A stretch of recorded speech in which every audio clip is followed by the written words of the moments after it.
வாழ்க வளமுடன். Astro news நண்பர்கள் அனைவருக்கும் இனிய மாலை வணக்கங்கள். இன்றைய பதிவில் மேச ராசியில் பிறந்த நண்பர்களே, வாழ்க்கையில் நாம் யாருக்கு எவ்வளவு உதவி செய்தாலும் ஒரு காலகட்டத்தில் மறந்துடுவாங்க. நமக்கு உதவி செய்கிறதுக்கு ஒருத்தர் இருக்க மாட்டாங்க. நாம் எவ்வளோதான் விட்டு கொடுத்தாலும் நம்மளை நல்லவனோ சொல்கிறது வாய்ப்பு ரொம்ப ரொம்ப குறைவு. சொந்த பந்தங்களையும் உறவுகளையும் எந்த ஒரு காலத்துலையும் நம்ம திருப்திப்படுத்த முடியாது. ஸோ அதனாலேயே வாழ்க்கையில் நமக்கு பெரிதளவு உறவுகளாலும் நண்பர்களாலும் சொந்த பந்தத்தாலும் நன்மை நடப்பது ரொம்ப ரொம்ப குறைவு. சரி, அப்படி இருக்கக்கூடிய ஒரு காலகட்டத்தில் அந்த உறவுகளால் அந்த சொந்த பந்தத்தால் சில காரியங்கள் உங்களுக்கு நடக்கணும் அப்படின்னாலும் அந்த ஜன விஷயம், அதாவது மக்களுடைய ஒரு ஈர்ப்பு, உறவுகளுடைய ஒரு நல்ல விஷயம் உங்களுக்கு நடக்கணும்னா அப்பேற்பட்ட அந்த ஜன விஷயத்திற்குண்டான ஒரு வழிமுறை மற்றும் சேர்த்து வைக்கக்கூடிய பணமானது கையில் தங்க மாட்டேங்குது, ஏதோ ஒரு வழியில் செலவு வந்துக்கிட்டே இருக்குது, வர வேண்டிய பணமும் வரமாட்டேங்குது அப்படின்றவங்களுக்கு அந்த பண விஷயம், இந்த இரண்டுக்கும் ஒரே வழிபாடு, ஒரு ரூபாய் செலவில்லாத ஒரு வழிமுறையை இன்றைய பதில் பார்க்க போகிறோம். அனுபவத்தில் கண்ட உண்மை இது, அதை உங்களோடு பகிர்ந்து கொள்ள போகிறோம். ஸோ பதிவு ஃபுல்லாக பாருங்கள். மேலும் நம்ம சேனலில் ஏற்கனவே மேசராசியில் பிறந்த உங்களுக்கு சனி பக்ர பயிற்சி வளங்கள் மற்றும் குரு பயிற்சி வளங்களை பதிவிட்டுச்சு. பார்க்காதவங்க சேனல் பாருங்கள், கண்டிப்பாக சொல்லலாம். மறக்காம நம்ம சேனல் சப்ஸ்கிரைப் பண்ணிட்டு கூட தர பெல் ஐக்கான் ப்ரெஸ் பண்ணிட்டு பக்கத்தில் ஒரு ஆளுன்ற வந்து தவறாமல் செலக்ட் பண்ணி வச்சுங்க. உடனே நாங்கள் பதிவிடக்கூடிய அடுத்த பதிவுகள் உங்களுக்கு உடனுக்குடன் நோட்டிஃபிகேஷனாக வந்து சேரும்.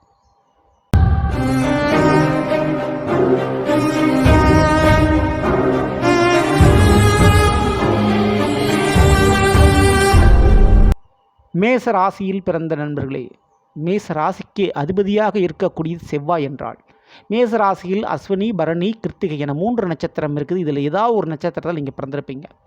அஸ்வினி நட்சத்திரத்துக்கு அதிபதி கேது பகவான், பரணி நட்சத்திரத்துக்கு அதிபதி சுக்கிர பகவான், கிருத்திகை நட்சத்திரத்துக்கு அதிபதி சூரிய பகவான். இந்த 3 கிரகத்தினுடைய சேர்க்கை காரகத்துவம் எப்படி இருக்கும் அப்படின்னா, கோபமும் இருக்கும், அதே நேரத்தில் பாசமும் இருக்கும், ஞானம் தெளிவு இருக்கும், அதே நேரத்தில் அடுத்தவங்களுடைய பேச்சை கேட்பதற்கு ஒரு அடமெண்ட் பிடிவாதமும் இருக்கும்.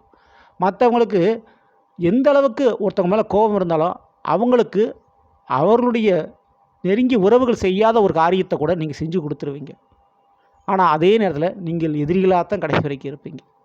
சரிங்களா? ஸோ அப்படி மாறுபட்ட குணம் படைத்த உங்களுடைய வாழ்க்கைக்கு காரணம் இந்த 3 கிரகங்கள்.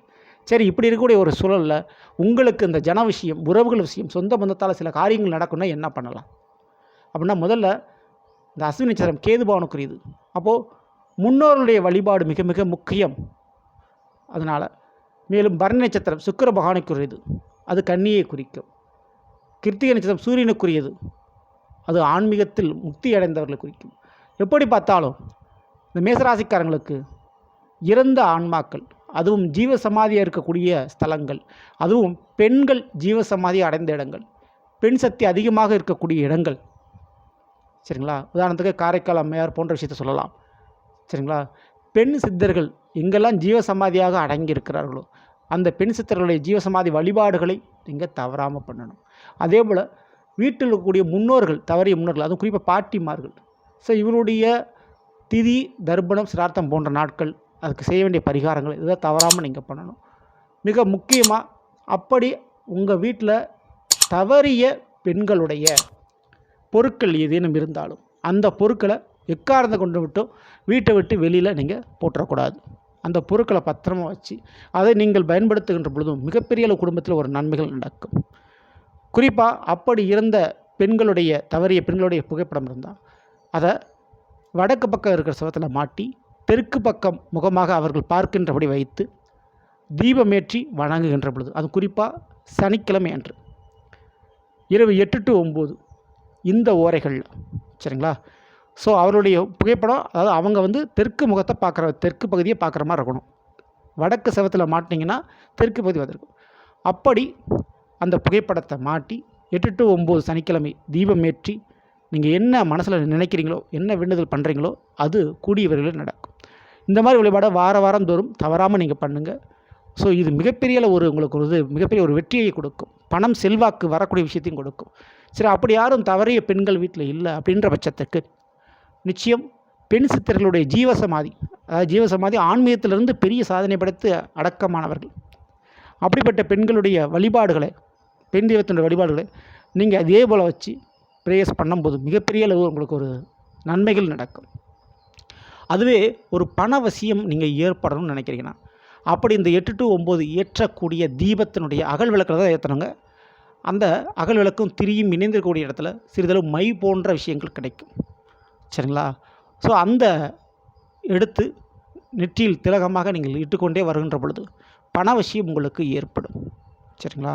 ஸோ இது மறைமுகமாக செய்ய வேண்டிய ஒரு வழிபாடு. ஸோ உங்கள் வீட்டில் இருக்கக்கூடிய நபர்களை தவிர வேறு யாருக்கும் இந்த மாதிரி ஒரு விஷயங்கள் நீங்கள் பண்ணுறீங்க அப்படின்றத தெரியாமல் பண்ணுறது நல்லது. ஏன்னா புதையலாகட்டும், மிகப்பெரிய ரகசியமாக இருக்கட்டும், மறைத்து வைத்தால் தான் ரகசியம், புதைத்து வைத்தாலும் அது புதையல். சரிங்களா? எல்லாருக்கும் தெரிஞ்சால் அது இது கிடையாது. ஸோ இந்த ஒரு வழிபாடை உங்களோட வீட்டில் நீங்கள் ரகசியம் பண்ணும்போது இதுக்குண்டான பலன் அதிகமான முறையில் உண்டு. சரிங்களா? தவறாமல் நீங்கள் பண்ணிக்கங்க.